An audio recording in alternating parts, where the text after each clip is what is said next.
شخصيه محترمه. مدحت بيه اخويا وحبيبي. شخصيه محترمه. مساء الخير يا استاذ مدحت يا فنان. مساء الخير يا كابتن مجدي ومساء الخير على سياده اللواء. اهلا بيك يا مدحت بيه. ازي حضرتك؟ وشاعر ورجل رقيق. لا طبعا راجل محترم. الله يخليك. اللي انا بعتز بشخصيتها وعامل حاجات منتهى يعني كل الحاجات الوطنيه القويه عاملها مدحت العدل. طبعا حقيقه يا كابتن مجدي والله دي حقيقه دي حقيقه. الله يخليك يا كابتن. شعورك واحساسك رائع وانتمائك اروع. الله يخليك يا كابتن. انا طبعا يعني قالي على نفسي بعد الثوره الحقيقه ان انا لا بتكلمش ولا بخش في برامج ولا بخش في اي حاجه في تخص الرياضه يعني. وبيني وبينك برضه عايز اقول لا بس انت رياضي من الدرجه الاولى يا استاذ طبعا بس عايز اقول لك ان حتى العصبيه اللي كانت موجوده حتى قبل الثوره بصراحه ما بقتش موجوده دلوقتي. تمام تمام. الله ينور عليك. ونفسنا نبقى مبسوطين ونفسنا نادينا يكسب وكل حاجه في الدنيا. هاي. لكن انا بتكلم يا كابتن من منطلق ان الثوره غيرت حاجات كتيره جدا ولم تفلح في تغيير لا اتحاد الكوره ولا التحكيم. تمام. هي ودي حاجه مزعله الواحد يعني. انا الواحد بيندهش.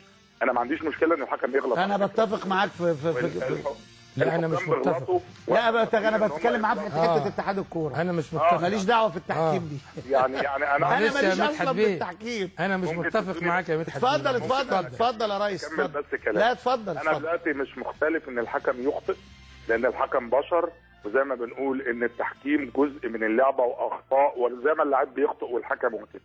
لكن هناك فرق بين حكم يخطئ وحكم يتعمد الخطأ. تمام. واعتقد اي واحد اتفرج على كوره 5 سنين مش 50 سنه زينا يعلم ان الحكم عينه على اللعيب وشايف ايده واضحه زي الشمس. والكابتن عصام صيام حكم كبير ما ينفعش يقول زي مارادونا لان مارادونا كان ظهره للحكم لكن اللعيب ده وشه للحكم. فطبعا ده شيء بديهي وواضح جدا ان الحكم بص باصص اهو الشاشه قدامي. حكم شايف اللاعب بيلعبها بايده. اذا هناك خطا متعمد والا ما كانوش وقفوا الحكم. فالحقيقه انا مندهش من ان ده سيناريو. انا عايز معلش اسال حضرتك. انا اللي انا اعرفه ان الحكم وقف. هل قريت على السايت بتاع الاتحاد الكوره انه تم ايقاف الحكم؟ لا قريته. مش كده موجود على السايت؟ بلغوني يعني جالي على وانا جالي على التليفون انا كمان. لا حضرتك معلش اللي اتبلغت بيه يا كابتن حسام حاجه واللي اتكتب حاجه ثانيه. جواب ممضي. انا بقول لحضرتك اللي حضرتك بلغت بيه حاجه واللي اتكتب. اصل التليفونات بتجيب من على المواقع. اي مواقع؟ طب خد من موقع اتحاد الكوره. حضرتك تاكد بس. موجود على موقع الاتحاد. انا بقول لحضرتك انا متاكد مش هتنزل على التليفون الا اذا كانت جايه من موقع الاتحاد. طب ممكن حضرتك تعمل اتصال بالمهندس ايهاب؟ لا اطلب لنا المهندس ايهاب صالح. يا كابتن اتفضل يا استاذ. هو سياده اللواء بيدافع عليه على انه ما يتوقفش. ده ضروري يتوقف. ده لو يا فندم انا وقفت بعد ما حقق معاه او اساله. لو سمحت. اتفضل يا استاذ. حضرتك هتساله في ايه؟ اذا كانت الحقيقه واضحه زي الشمس هتساله تقول له انت متعمد هقول لك لا مش متعمد. حضرتك هتساله في ايه بالظبط؟ هو حضرتك حكم دولي مش باين ان الراجل شايفها؟ يعني هل ده مش باين انه شايفها؟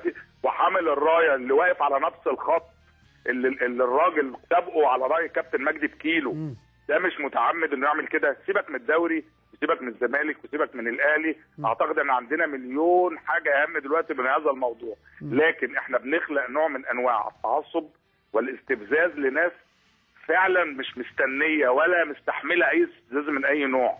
وعلى الحكم اللي ينزل الراجل اللي بيصلي وبيروح جامع وبيسافر يعمل عمره انه يراعي ضميره بغض النظر عن ان الكوره يا كابتن مجدي دلوقتي بقت اكل عيش وبقت مصالح وبقت بيزنس مش لعبه. وعلى ذلك الناس اللي ضروري تعين الحكام او الحكام اللي بيقفوا يراعوا ربنا ويراعوا ضميرهم. الكل مش بتكلم على الزمالك، عارف الزمالك وعلى الاهلي وعلى كل الانديه. يا اما المنظومه كلها على بعضها تتغير ونبقى محترفين بجد. لكن اللي بيحصل ده بصراحه تهريج. خلاص هي مش ناقصه بوظان امني ومش ناقصه ان في ماتش اهلي وزمالك يحصل حاجه زي دي البلد تولع من اول وجديد. انا بتكلم من وجهه نظر سياسيه واجتماعيه. طيب استاذ مدحت انا عايز اقول لحضرتك حاجه بعد اذنك يعني. دلوقتي المباراه المقاولون انا كنت مسافر في الحقيقه وما اتفرجتش عليها يعني. شفت كان في اوفسايد. هل انت متخيل ان اللاين مان تعمد انه يفوت الاوفسايد؟ ارد عليك. اتفضل. ارد عليك. بص يا بيه، في العاب كتيره جدا جدا اللعيب ممكن يبقى سابق زي ما في ماتش المقاولين كده. انت لو شفت انا بقول انها قله خبره، بتبقى قله خبره.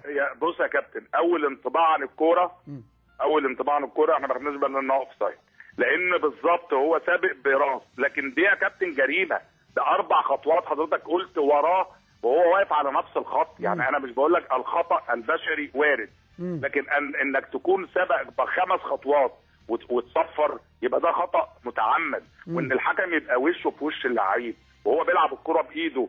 كل البشر شافتها، حتى اللي قاعدين في المدرجات، الراجل بينه وبينه 5 خطوات ويكمل اللعب، يبقى هناك تعمد. انا بتكلم في التعمد مش في الخطا. الخطا وارد يا كابتن وحضرتك عارف، لكن الخطا المتعمد هو اللي عيب انه يحصل، بغض النظر عن الزمالك او الاهلي او الاسماعيلي. طيب انا دي وجهة نظر حضرتك. عايزين نتكلم في جزئية تاني. الاخطاء دي بتحصل كتير دائما ام في اوقات معينه، ولا انت شايف ان هو ده توقيت مش صح ان يحصل فيه اخطاء متعمده واخطاء غير متعمده؟ وفي نفس الوقت هل احنا دورنا ان احنا نفهم الناس ان الكره مكسب وخساره، وان الخطا بيبقى ليك وساعات عليك، ولا انت شايف ايه في اللي احنا فيه في الظروف اللي البلد مش مستحمله فيها؟ انا اقول لحضرتك طبعا انت ما تحاولش تجرني عشان تسخن الحلقه، لان لا والله ابدا، والله ابدا، انا عايز وجهه نظرك لان انت ليك كلمه مسموعه عند الناس. لا انا بقول لك انا شخصيا الحقيقه ان انا بعد الثوره فعلا ما بقتش بتفرج على الكوره بنفس التوتر العصبي اللي كنت بتفرج عليه قبليه. تمام. وانا بدعو كل الناس انها تقعد تتفرج على الماتش وتستمتع بيه. انا مش بتكلم عليا كمدحت العدل، انا راجل كبير وانت راجل كبير يا كابتن، وطبعا سياده اللواء كلنا الناس احنا لسه صغيرين يا مدحت. لا نقدر نتحكم في اعصابنا، لكن هناك شباب ما يقدرش يتحكم في اعصابنا. دي حقيقه. وبالتالي لازم ان تكون هناك اقصى درجات الحيده واقصى درجات العدل. ولما حد يغلط زي الخطا اللي حصل في ماتشات للزمالك، ايوه، نقول لهم يا جماعه دي اخطاء وارده. لكن لما يحصل خطا بهذا الشكل اللي انت يا مجدي حضرتك قلت ده سابقه، ده مغطيه بكيس. انا معاك. انا بحييك على اللي انت بتقوله، لان انت هنا راجل محايد. طبعا. فانا بتكلم على الاخطاء المتعمده عيب، ويجب ان يكون في حيده، بدل بقى انا الزمالك يقول لك انا عايز حكام اجانب وده يقول لك انا عايز حكم. طيب الحل هنا هو العقاب. ده العقاب. عشان كده انا مستغرب من الكابتن عشان بقول لك ما نقوش لا يوقفوا. لا يا مدحت بيه، انا يا استاذ مدحت انا مش معترض على الايقاف او عدم الايقاف. انا بقول دائما من الحق اي مواطن مش حكم ان انت تسائله ثم تعاقبه.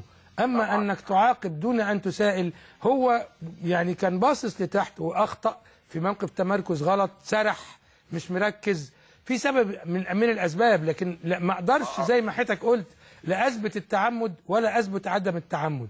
انما انا ما بقولش ان انا مش هاخد قرار، لا هناخد قرار، بس في نفس الوقت انا عايز اقول لحضرتك احنا لعبنا بحكام مصريين في الدور الثاني 61 لقاء، ويمكن حضرتك يعني اتشرفت بمقابله حضرتك في احدى المناسبات، وحضرتك قلت ان التحكيم في الدور الثاني افضل مما سبق، لان في الحمد لله تطوير وفي حماس وفي ثقه وفي انا معك ان في اخطاء، والخطا اللي حصل خطا مش قليل، انا مع حضرتك. انما برضو بنقول عايزين مش غلطه واحده او موقف واحد نهز كل الدنيا. يعني يا كابتن ده غلطه بدوري يا كابتن، دي غلطه بتضيع موسم. لا انا شايف ان الدوري في الملعب يا استاذ مدحت. ما هو طبعا في الملعب، انا ما بقولش لا يا كابتن مجدي، بس هل الدوري ده مش ممكن يتحسب بماتش زي ده؟ وارد ولا مش وارد؟ وارد يتحسب باي مباراه طبعا. تمام. يبقى احنا دلوقتي بنتكلم في ايه؟ طب عايز اقول لك على حاجه.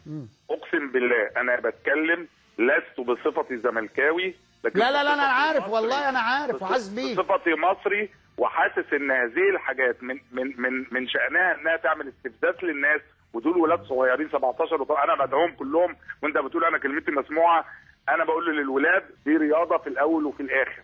يا اولاد الاهلي ياخد الدوري اهلا وسهلا، الزمالك ياخد النادي الاسماعيلي ياخد، اي نادي ياخده، كل ده عشان المنتخب، فمش عايزين الموضوع ياخد اكبر من حجمه. لكن انا بطلب كمان من الكابتن عصام صيام، هو هنا قاضي طبعا يحطوا قضاه، هؤلاء القضاه يجب ان يراعوا ضميرهم، اهم شيء يراعوا ضميره بغض النظر بقى عن الزمالك او الاهلي او الاسماعيلي.